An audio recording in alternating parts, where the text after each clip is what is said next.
காலையில் எழுந்தோடனே காஃபி போட்டு குடிச்சிட்டு என்ன செய்கிறது டிஃபன்னு ஒரே யோசனையாக இருந்துச்சு. சரி இன்னைக்கு சப்பாத்தி போட்டு பன்னீர் கிரேவி வச்சிடலான்னு தான் ரெடி பண்ண போகிறேன். பன்னீர் வாங்கி வச்சு ரொம்ப நாளாச்சு. எக்ஸ்பைரி டேட்டு நாளைக்கூட முடியுது. வைக்கலைன்னா எனக்கு கொன்னே போடுவாங்க எங்கள் வீட்டுக்காரு.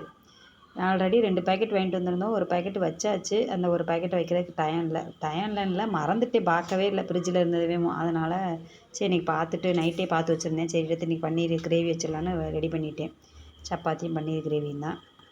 சாப்பிட்டு முடிச்சுட்டு இட்லி பொடி ரெடி பண்ணோன்னா காலையில் இட்லி பொடி கொடுத்து விடுங்கன்னு கடையிலேருந்து கேட்டாங்க. இட்லி பொடி இல்லைனா ரெடி பண்ணிட்டு கொடுத்துட்றேன்னு சொல்லிட்டு அவங்களுக்காக டக்குன்னு எல்லாமே சேர்த்து நல்லா வறுத்து எடுத்து வச்சு பொடியை ரெடி பண்ணியாச்சு. பொடி நல்லா வாசனை கமகமன்னு நல்லா இருக்குது.